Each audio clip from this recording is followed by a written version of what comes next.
Comigo então sua Bíblia no Salmo 66. Há 15 dias atrás eu ministrei a primeira parte, hoje eu vou estar ministrando a segunda parte, e domingo que vem eu encerro a parte 3 dessa mensagem sobre oração. Deus ouve nossas orações. Vamos repetir? Deus ouve nossas orações. Vamos mais forte? Deus ouve nossas orações. Quem tem certeza disso aqui? Olha o que Davi disse no Salmo 66, versos 19 e 20. Entretanto, Deus me ouviu e atendeu a voz da minha oração.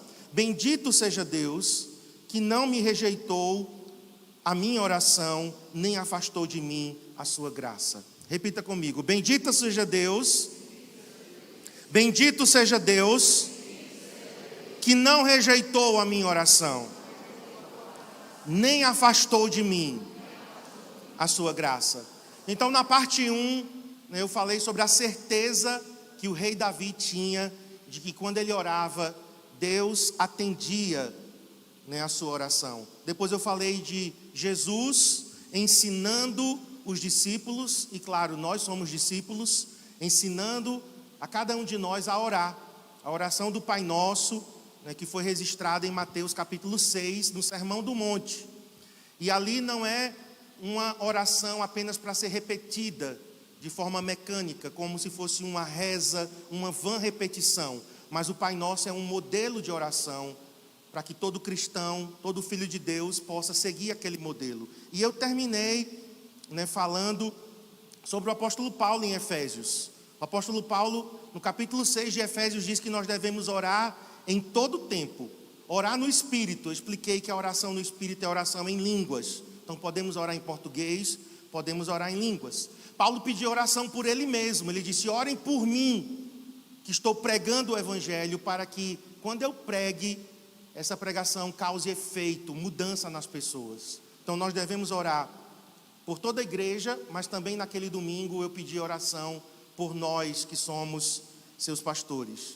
Hoje eu quero então continuar 1 Tessalonicenses, primeiro texto que nós vamos ler aqui, 1 aos Tessalonicenses, capítulo 5, versos 16, 17 e 18. Nós temos 3 recomendações curtas do apóstolo Paulo, e a primeira delas é: regozijai-vos sempre. A segunda, orai sem cessar. E a terceira é: em tudo dai graças, porque esta é a vontade de Deus em Cristo Jesus para convosco. Então nós temos aqui Paulo dizendo: olha, ei, crente, alegre-se, ore sempre e seja grato. Vamos repetir as 3 instruções de Paulo? Alegre-se, ore sempre e seja grato. Vamos lá? Alegre-se, ore sempre e seja grato. Então eu começo com esse texto dizendo que os céus não se movem por reclamação. Não adianta você reclamar sobre uma situação. Não adianta você ficar murmurando.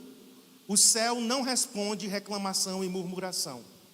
O céu responde oração. O céu responde clamor.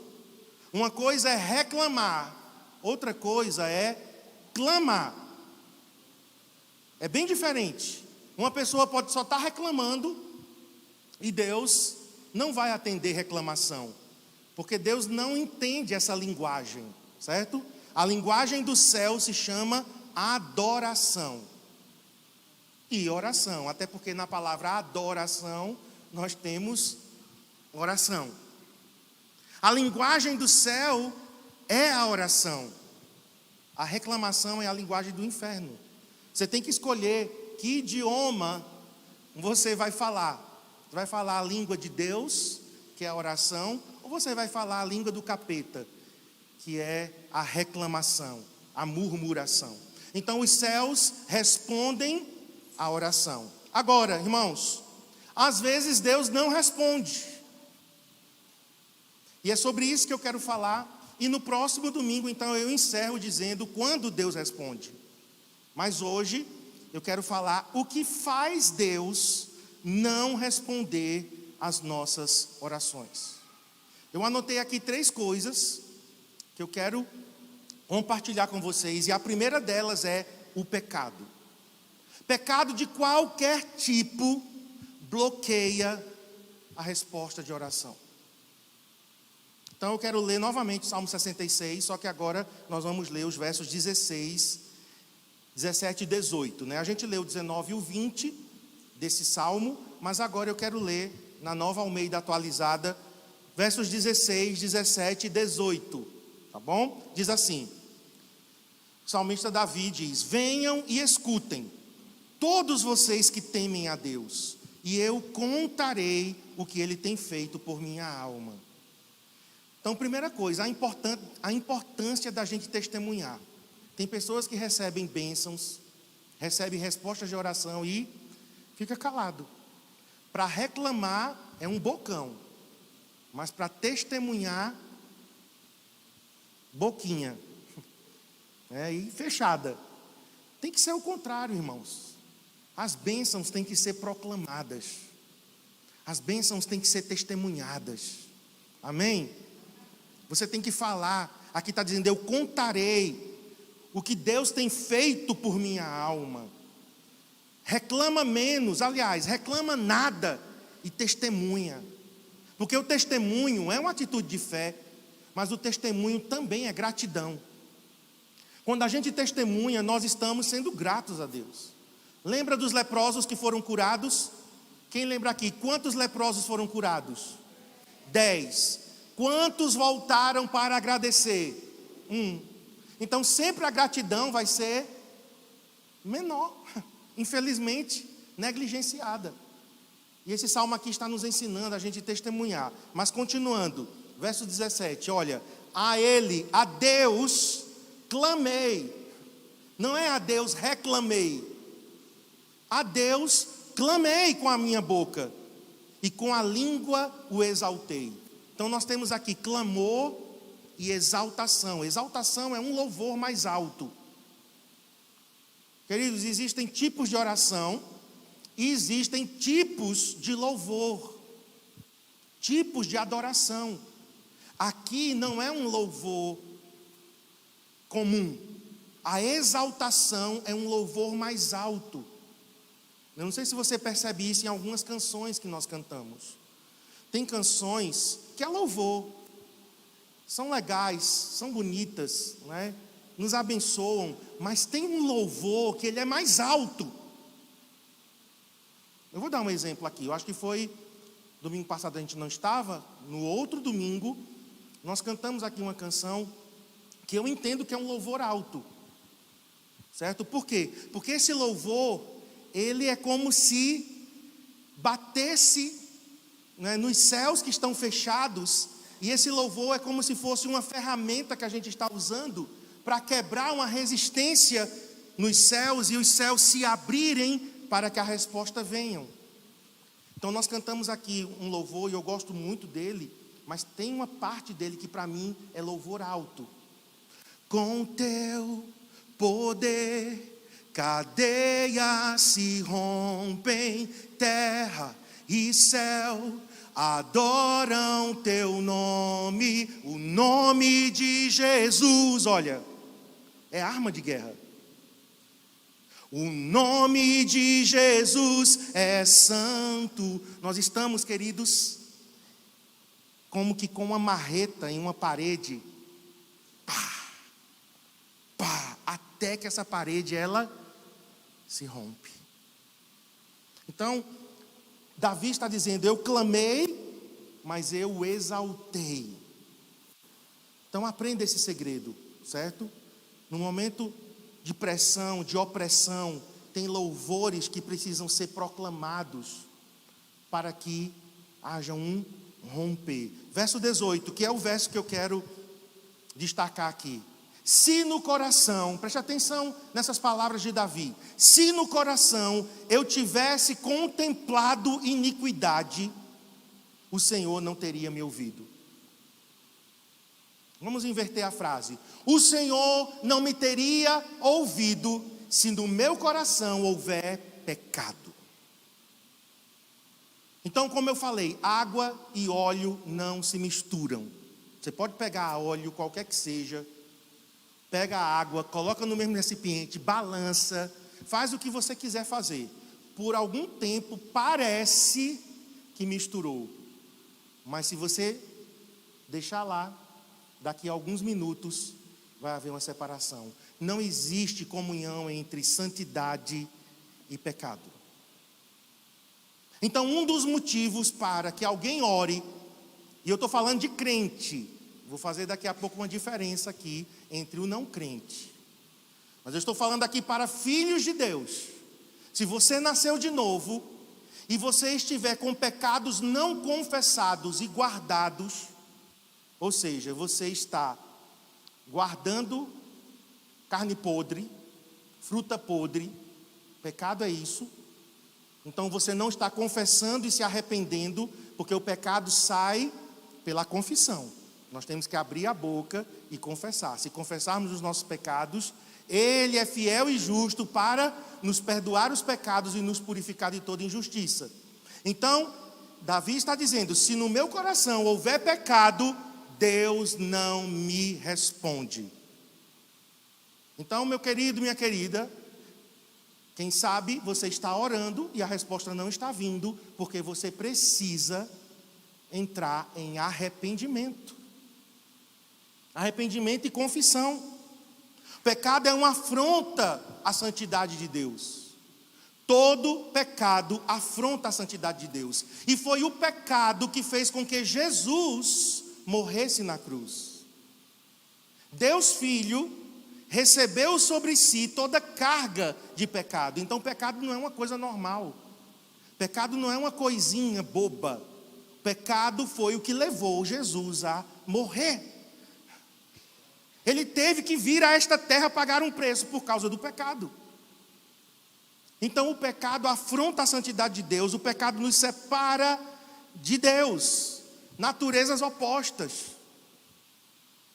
Quando você acende a luz, as trevas fogem. Quando você apaga a luz, as trevas dominam. Não há como ter luz e trevas ao mesmo tempo. Vamos então ler Isaías capítulo 59. Isaías 59, veja como isso fica muito claro sobre a questão do pecado. Eu sei que essa mensagem, né, sobre pecado, arrependimento, ela não é uma mensagem popular hoje, né?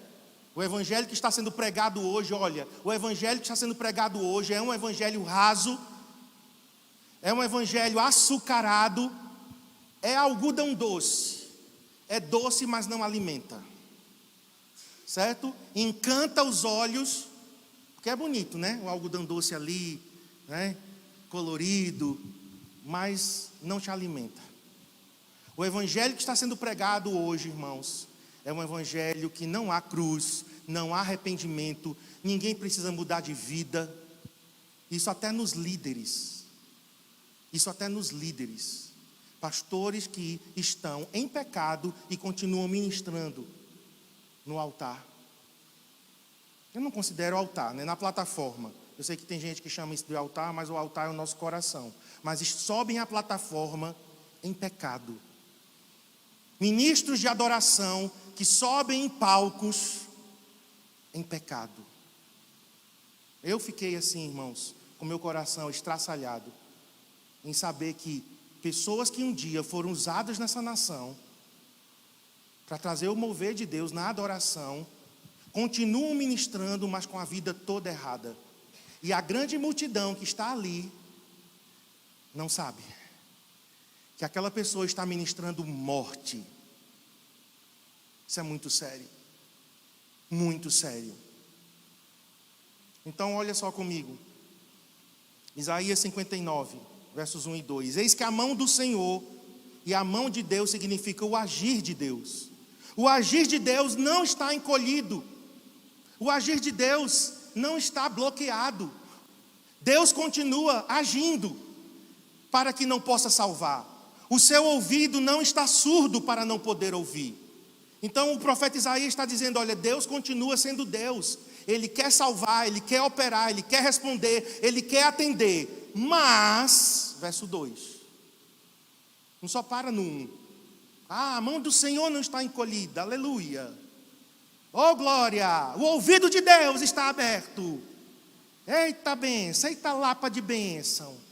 Mas, verso 2, as iniquidades, os pecados de vocês fazem separação entre vocês e o seu Deus. E os pecados que vocês cometem o levam a esconder o rosto de vocês para não ouvir os seus pecados. Essa é a mensagem de Isaías. Ou seja, se eu, no meu coração, eu abrigar o pecado, e eu me coloco diante de Deus e oro, a Bíblia está dizendo aqui que Deus, Ele vai voltar o rosto dele contra mim. Não é ao meu favor. Tem uma expressão na Bíblia que diz, né? O brilho do rosto de Deus, o sorriso de Deus, a bênção aarônica, né? Que o Senhor te abençoe, que o Senhor te guarde, que Ele faça resplandecer o seu rosto sobre ti. É uma expressão equivalente no hebraico ao português, que seria que o Senhor sorria te aprovando, que Ele faça resplandecer o seu rosto sobre ti, ou seja, que Deus abra aquele sorriso, sabe aquele sorriso do pai e da mãe, que estão felizes, que estão aprovando a atitude dos seus filhos. Mas aqui em Isaías está dizendo que quando alguém está na prática do pecado, queridos, uma coisa é pecar, outra coisa é continuar na prática, certo? Por quê? Porque se pecarmos, o apóstolo João disse, temos um advogado diante de Deus. Basta que nós cheguemos a Jesus Cristo, confessemos e abandonemos, porque em Provérbios diz que aquele que confessa e deixa, alcança misericórdia. Então nós temos certeza de que se pecarmos e confessarmos, Ele nos perdoa. Só que algumas pessoas estão pecando, e elas continuam pecando, e elas continuam pecando, e elas continuam na prática. E é para isso que a Bíblia está dizendo que Deus não atende. Não sou eu que estou dizendo, tá? A Bíblia está dizendo, a mão do Senhor não está encolhida, os ouvidos de Deus não estão fechados, mas o pecado faz com que Deus não responda. Então, a primeira coisa que eu quero falar, queridos, nessa noite, é que se abrigarmos o pecado em nosso coração, nossas orações são bloqueadas. Aí sim entra aquela parte, né, que eu disse, mas um não crente que ora, que ora não, né? Um não crente que clama e Deus responde, ele não está no pecado? Na verdade, o não crente, o ímpio, não nasceu de novo. E ele clama e Deus responde. Acontece isso? Você conhece algum não crente que pediu ajuda, que pediu socorro e Deus atendeu? Quem conhece? Eu conheço. É que tem gente que está com medo de responder, pensando que é pegadinha, né? Não. Deus atende também clamores de pessoas ímpias. Mas elas estão na ignorância. Essa é uma grande diferença. Os filhos não estão na ignorância. Olha para mim. Se você é filho de Deus, se você é filha de Deus, você não está na ignorância. Por quê? Porque nós temos esta palavra, lâmpada para os meus pés, é a tua palavra e luz para o meu caminho. Eu não vivo mais na ignorância, irmãos. Então eu não posso me equiparar com os não crentes. Porque os não crentes estão vivendo uma vida em pecado e de vez em quando eles clamam e Deus responde, então eu, como filho de Deus, posso continuar na prática do pecado. Não, são situações diferentes, porque Deus lida com o ímpio de uma forma, Deus lida com os filhos de outra forma. Então, quando Adriel e Abner, por exemplo, nos desagradam, porque eles nos desagradam, né? Não são perfeitos. Quando eles nos desonram, o que é que acontece comigo e com Cristiane? Temos prazer em atendê-los. É? Vamos lá, pais e mães, né? Parece que eu estou sozinho aqui hoje, pelo amor de Deus. Pais e mães que aqui estão. Quando o teu filho te desobedece, te desonra, faz alguma coisa bem errada, você tem prazer em responder a esse filho? Em atender? Você pode até atender por misericórdia, né? Olha, você não merece mais, pela misericórdia, né? Mas às vezes o que é que acontece? Disciplina. Você vai ter que disciplinar seu filho, para depois que corrigido for, aí você responde. Assim é Deus, irmãos. Deus não faz acepção de pessoas, ok? Mas para os filhos desobedientes, Deus precisa dizer: não vou te responder agora. Corrija primeiro esta situação comigo, e então eu posso te atender. Então, primeira coisa que faz com que Deus não ouça orações: pecado de qualquer tipo. Vamos para a segunda coisa que faz com que os céus se fechem. É pecado também isso aqui, mas é um pecado especial, de ruim. É uma categoria de pecado, né, mais alta, que se chama orgulho. Digo orgulho. Digo orgulho. É o pai de todos os pecados. Foi o orgulho que gerou todos os outros pecados. E na verdade, todo pecado tem a raiz no orgulho. Eu vou explicar isso para você entender. Então vamos para Tiago, capítulo 4. Carta de Tiago, capítulo 4, verso 6. Eu vou ler na Nova Versão Transformadora, NVT. E depois nós vamos ler 1 Pedro 5, 6, na NVT também. Porque na verdade, Tiago e Pedro estão citando a mesma palavra que é Provérbios. Na verdade, isso aqui é Provérbios, certo? Se não me engano, Provérbios capítulo 3 tem esse versículo aqui. E eles estão citando, porque a Bíblia deles era o Antigo Testamento, então eles estão citando Provérbios capítulo 3. Olha o que Tiago diz: contudo, Deus generosamente nos concede graça. É a natureza de Deus, irmãos, abençoar. É o prazer de Deus abençoar. Nós não temos um Deus carrasco, punitivo. Ele disciplina quando é necessário disciplinar, mas o caráter de Deus é generoso. Ele generosamente nos concede graça, como dizem as Escrituras. E aí Tiago diz: olha, Deus se opõe aos orgulhosos, mas concede graça aos humildes. Nós temos aqui dois tipos de crentes, dois tipos de filhos, mas o mesmo Deus, o mesmo Pai. E o mesmo Deus e o mesmo Pai responde de forma diferente, dependendo do coração. Deus se opõe aos orgulhosos, mas Ele concede graça aos humildes. Agora vamos 1 Pedro, é o mesmo versículo que os dois estão se referindo. 1 Pedro 5, 6. Pois Deus se opõe aos orgulhosos, mas concede graça aos humildes. E aí Pedro, ele completa. Ele diz: portanto, humilhem-se sob o grande poder de Deus, e no tempo certo Ele os exaltará. Fazer um teatro aqui, de manhã foi com José Milton, vou chamar meu outro ator agora, Tiago. Eu vou fazer o papel de Deus, e ele vai fazer o papel do cristão, do crente, tá? Agora vê só, você vai perder porque eu sou Deus, né? Então não tem como você me vencer. Então vamos lá, veja só. Tiago vai representar aqui a primeira parte do versículo. Deus se opõe aos orgulhosos. Então Tiago, certo, ele tem orgulho no coração dele, certo? Ele está agindo de forma independente. Ele não está dependendo de Deus, buscando a vontade de Deus. Ele está achando assim: não, eu sou bom, né? Eu sou inteligente, eu estudei, eu já sei teologia. E ele está então com orgulho, tá bom? E ele está querendo se aproximar de mim.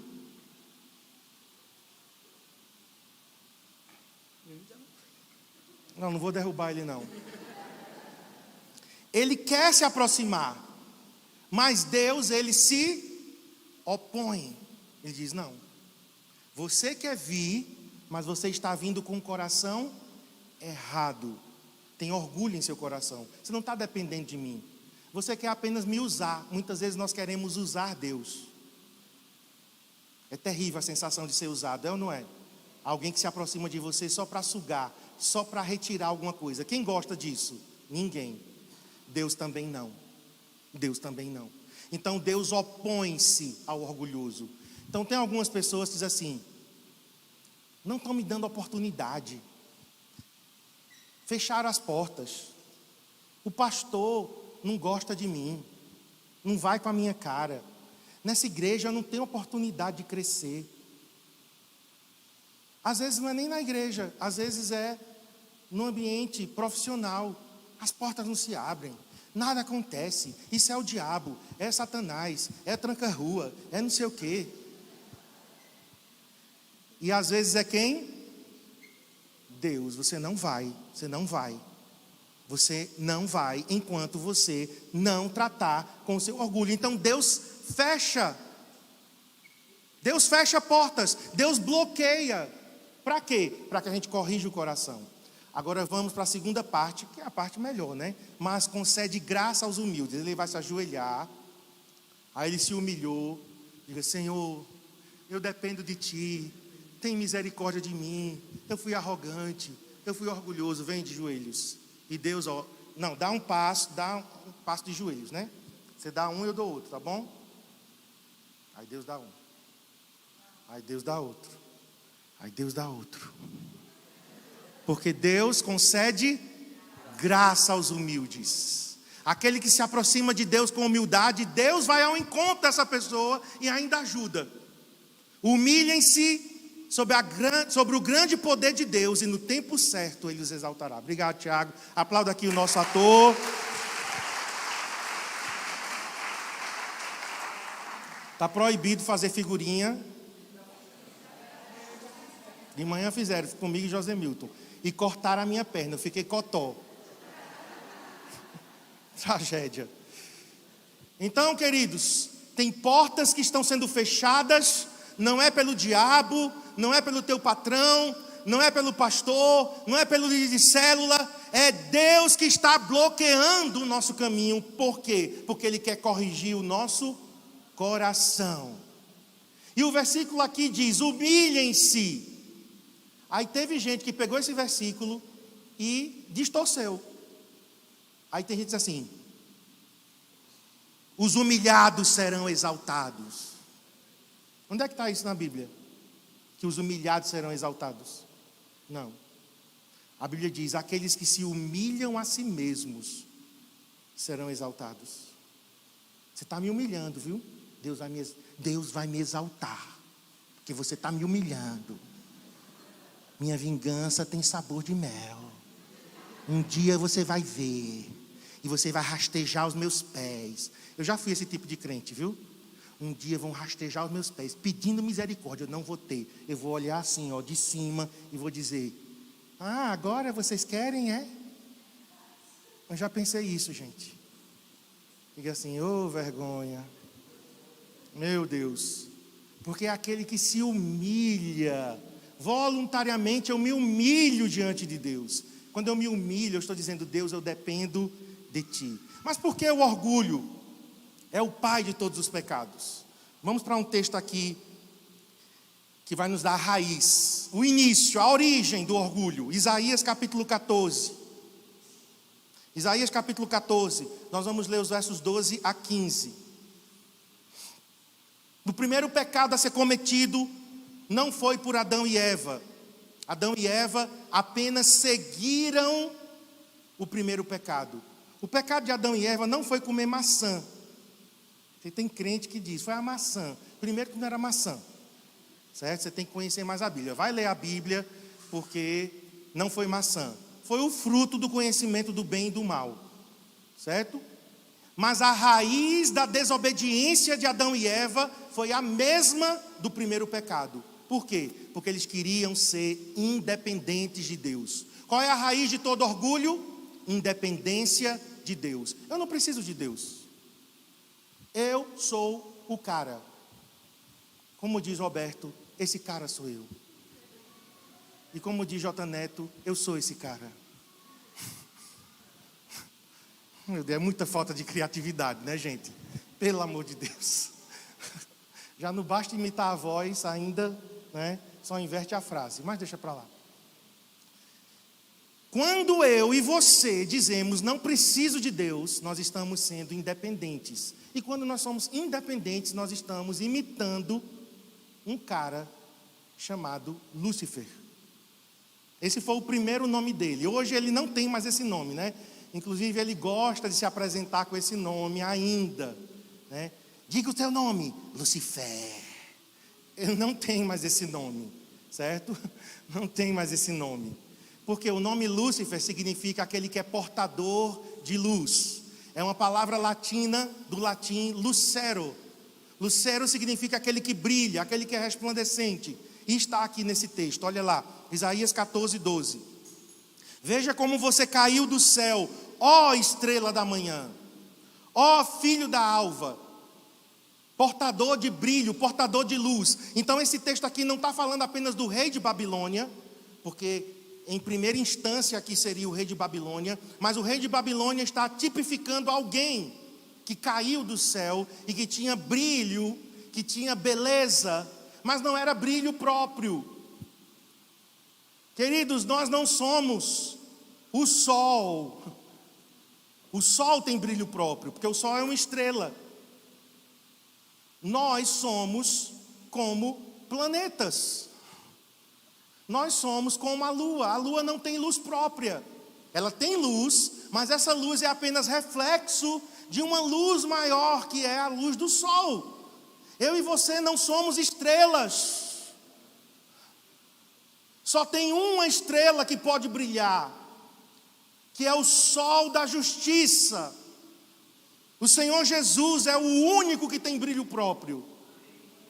Quando eu quero ter brilho próprio, eu estou, na verdade, imitando isso aqui. E olha o que ele disse, verso 13. Você pensava assim. Então agora nós vamos ter um vislumbre aqui dos pensamentos que estavam na mente desse anjo. Você pensava assim: subirei ao céu, ou seja, eu vou me exaltar, exaltarei o meu trono acima das estrelas e me assentarei no monte da congregação, nas extremidades do norte. Olha o 14. Subirei acima das mais altas nuvens e serei semelhante ao Altíssimo. Simplesmente ele queria ser igual a Deus. Uma criatura que fora criada por Deus. Foi Deus quem deu a ele brilho, foi Deus quem deu a ele beleza, foi Deus quem deu a ele habilidades, mas aí ele deixou que o orgulho: eu serei semelhante ao Altíssimo, eu sou bom demais, eu não preciso de Deus. Para que Deus? E esse é o pensamento da humanidade. E esse é o pensamento de alguns filhos e filhas de Deus. Muito sutil, claro que nenhum crente vai encarnar essa fala aqui, mas muitas vezes a gente assim: não vou orar não, já sei o que fazer. Se você já fez isso, se você já disse isso, eu já, o nome disso é orgulho. Não, eu já sei o caminho. Eu já vi isso antes. E eu não pergunto a Deus, eu não submeto minha vida a Deus, eu não me humilho diante dEle. Então o orgulho, queridos, é pecado contra a autoridade. De manhã eu fiz essa diferença. O pecado contra a santidade é uma coisa, o pecado contra a autoridade é outra. Davi pecou contra a santidade de Deus. Qual foi o pecado de Davi? Adultério e assassinato, certo? Ele adulterou com uma mulher casada e ele mandou matar o marido daquela mulher. Adultério e assassinato são pecados sérios, são pecados graves, têm consequências? Tem. Davi foi corrigido, Davi foi disciplinado, a criança que nasceu fruto daquele adultério morreu. Nunca mais a casa de Davi foi a mesma. Dentro da casa de Davi teve estupro, outros pecados sexuais, porque um abismo chama outro abismo. O próprio filho de Davi, Absalão, adulterou, pegou todas as mulheres e concubinas de Davi e fez sexo com elas em praça pública. Filme pornô para todo mundo assistir. Mas uma coisa é o pecado contra a santidade. Davi ainda é chamado em Atos de homem segundo o coração de Deus. Por quê? Porque ele se arrependeu, ele se humilhou, ele pediu perdão, ele aceitou a correção de Natã. Foi o pecado contra a santidade. Mas porque Saul perdeu o trono? A gente estava no carro na viagem lendo, a história de Saul. Por que Saul perdeu o trono? Deus foi duro demais com Saul e parece que passou a mão sobre Davi, porque Deus tinha preferência. É assim? Não. O pecado de Saul foi contra a autoridade. Havia uma ordem dada por Deus através de um homem de Deus chamado Samuel. E a ordem de Samuel foi desobedecida 2 vezes. Deus ainda deu uma chance. A primeira ele desobedeceu, aí teve uma chance, mas na segunda Deus disse: o reino será rasgado de você e vai ser dado a outro. Eu acho isso muito forte, gente. Melhor do que você. Melhor em quê? Melhor em quê, irmãos? Em quebrantamento. Davi era melhor em se humilhar. Por que ele é chamado de homem segundo o coração? Porque com a mesma rapidez que ele errava, ele se humilhava, ele corrigia. Quando nós erramos e ninguém manda na minha vida, quem é você? Falamos isso para pai e mãe, que o primeiro pecado contra a autoridade que geralmente a gente comete é contra os nossos pais, pai e mãe. Mas cometemos o pecado contra a autoridade das outras autoridades constituídas por Deus. Eu fiz hoje de manhã uma separação, mas por conta do tempo, eu creio que isso merece até, futuramente, só um seminário de autoridade espiritual. Vou combinar com o Cristiano para nós dois ministrarmos esse tema.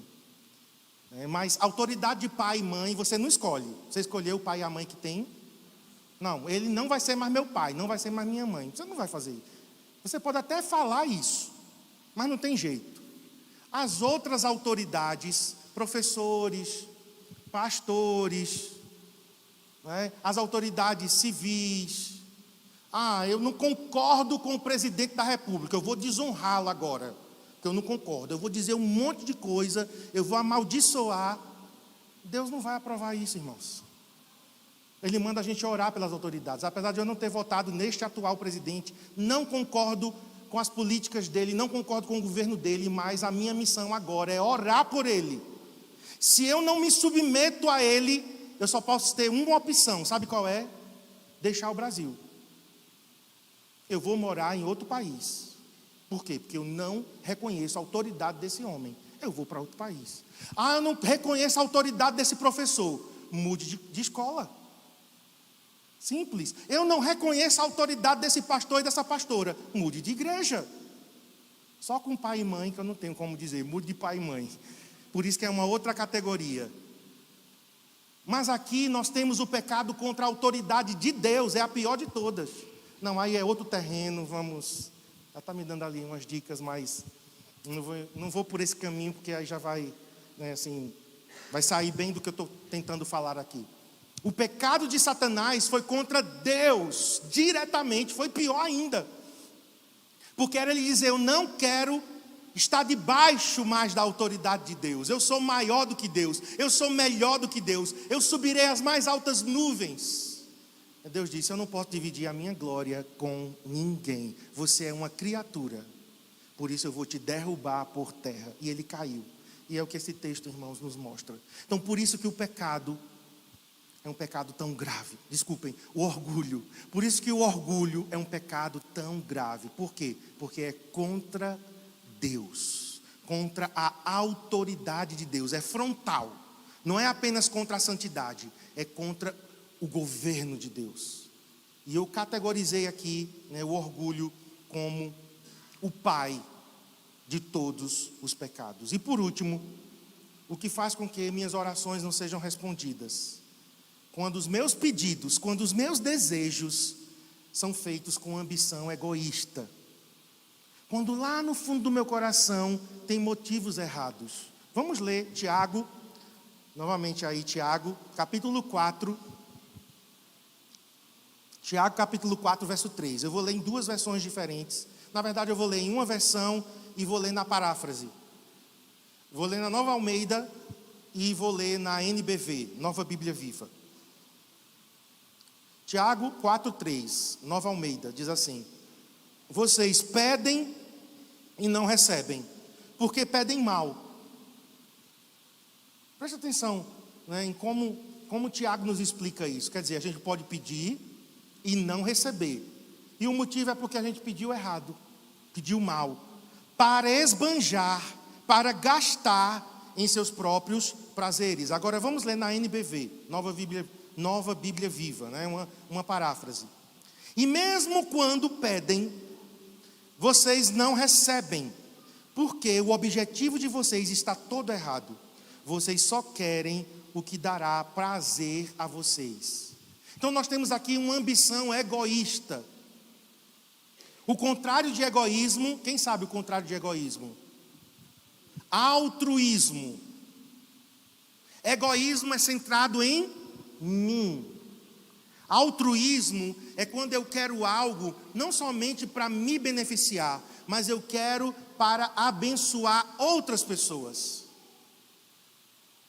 Então tem pedidos que eu faço que são egoístas. Por exemplo, Senhor, eu quero mudar, eu quero trocar de carro. E esse pedido, inclusive eu estou fazendo ele, certo, ao Senhor.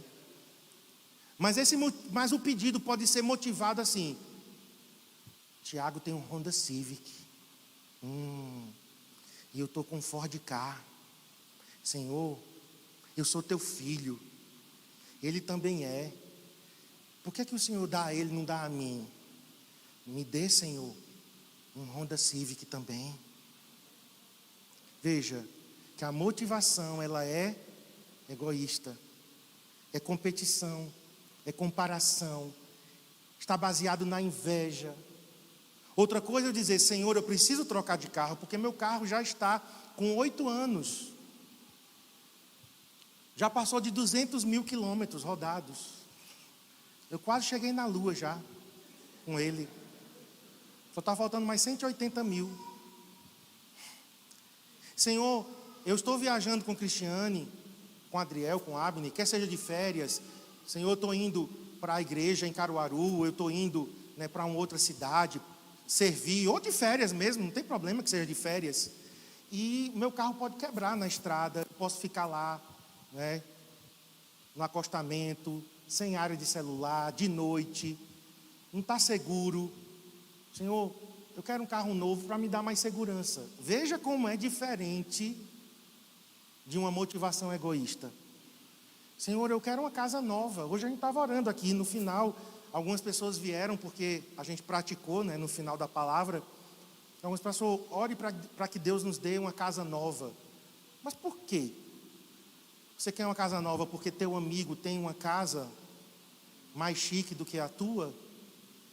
E você quer mostrar a ele que você, né, não é esse bagaço todo, né? Não, eu sou filho de Deus. E a gente bota, né, coloca uma veste de espiritualidade, né? O Senhor disse que eu comeria o melhor que está na terra. Aleluia. Ei, Cristiano, nós estamos orando por outra casa. Nós temos a nossa casa, mas nossa casa só tem 2 quartos, né? Nós só temos um banheiro social.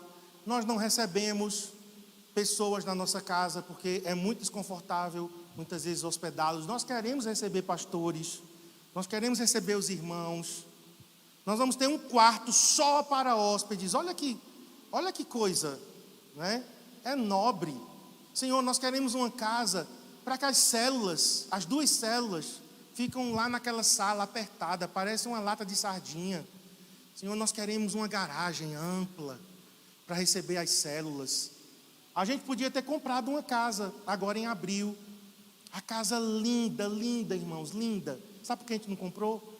Porque o acesso não era muito bom. A gente pensou em quem? Pensamos nas células, pensamos nos rapazes que vão para a nossa casa. Não pensamos somente em nós. Nós poderíamos comprar num condomínio, mas um pastor nos disse: olha, pense bem, porque tem muita gente indo e vindo na sua casa, talvez isso dificulte. Então, é um motivo nobre aquilo que eu estou pedindo? É algo motivado para abençoar ou apenas para provar a alguém que eu tenho, que eu sou, que eu posso? A motivação é muito importante, irmãos. O que está por trás do que a gente pede, certo? E a gente às vezes ignora isso, a gente não quer, tocar nesse assunto, porque a gente sabe que o nosso coração muitas vezes está errado. Deus me corrigiu quando eu pedi uma igreja com milhares de pessoas. E Deus veio para mim e disse: por que você quer uma igreja com milhares de pessoas? Senhor, é porque eu quero saquear o inferno e povoar os céus. E Deus, sim, me fala mais. Não, porque eu quero vidas. Senhor, eu tenho sede por almas. E o Senhor, sim, fala mais.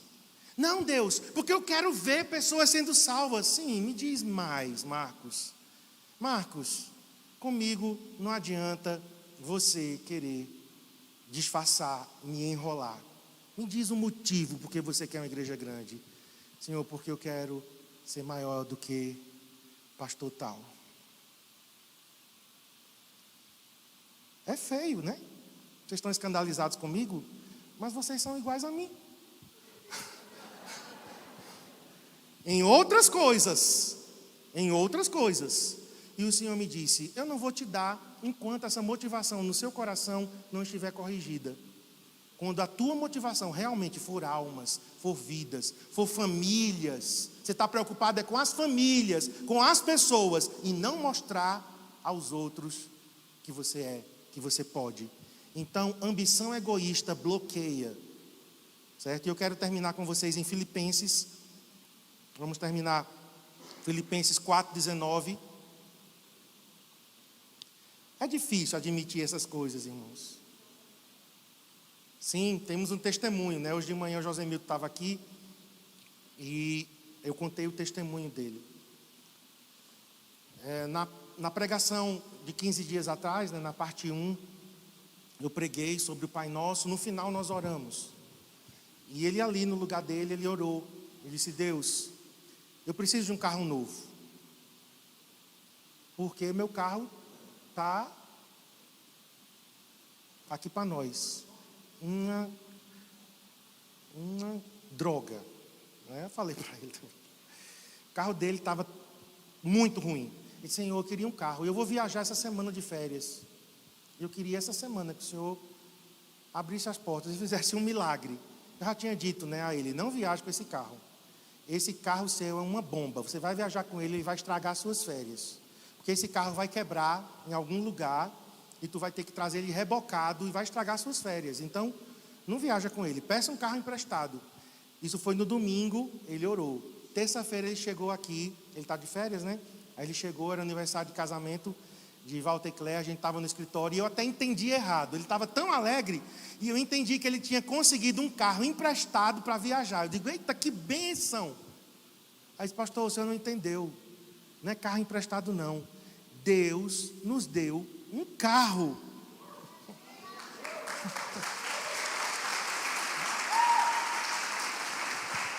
Aí eu desci, fui lá e ele saiu de uma lata velha para um 2013, bem novinho. E ele me disse: olha, receberam o meu carro por um valor muito acima do que ele valia. Só um milagre de Deus, irmãos. E aí eu termino com esse texto de Filipenses 4:19. O meu Deus suprirá todas as vossas necessidades. Diga: necessidades. O meu Deus, Paulo está dizendo, o meu Deus, olha como Paulo, ele chamava mesmo para si. O meu Deus suprirá todas as vossas necessidades, segundo sua riqueza, na glória em Cristo Jesus. Porque Deus supre necessidades, Deus não supre vaidades. Deus supre necessidades. Ele está comprometido, irmãos, com esse texto aqui. Paulo está dizendo: o nosso Deus atende orações que são necessidades. não é para provar nada, não é para se comparar com ninguém, não é com inveja de ninguém, não é para competir com ninguém. Aí Deus atende orações com um coração que é correto. Amém? Então eu queria que a gente ficasse em pé agora.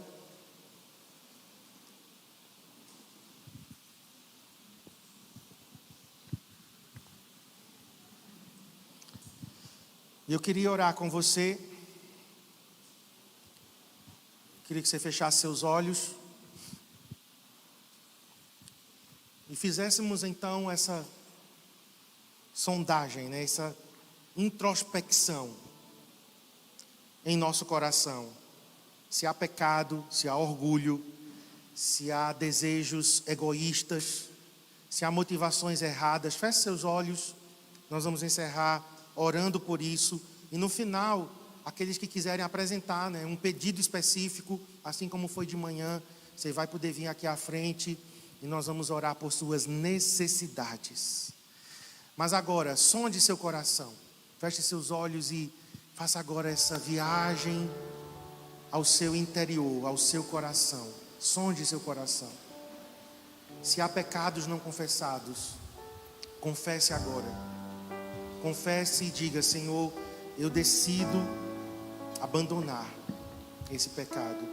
Eu não apenas confesso, mas eu deixo. Eu abandono ele. Porque aquele que confessa e deixa alcança a misericórdia.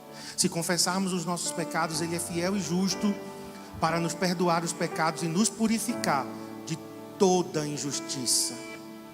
Se você está na prática do pecado, então arrependa-se. Saia daqui hoje dizendo: eu vou consertar essa área da minha vida. Eu vou consertar esse relacionamento. Eu vou consertar essa postura. Eu vou consertar essa área do meu coração. A outra coisa, orgulho. Sonde seu coração.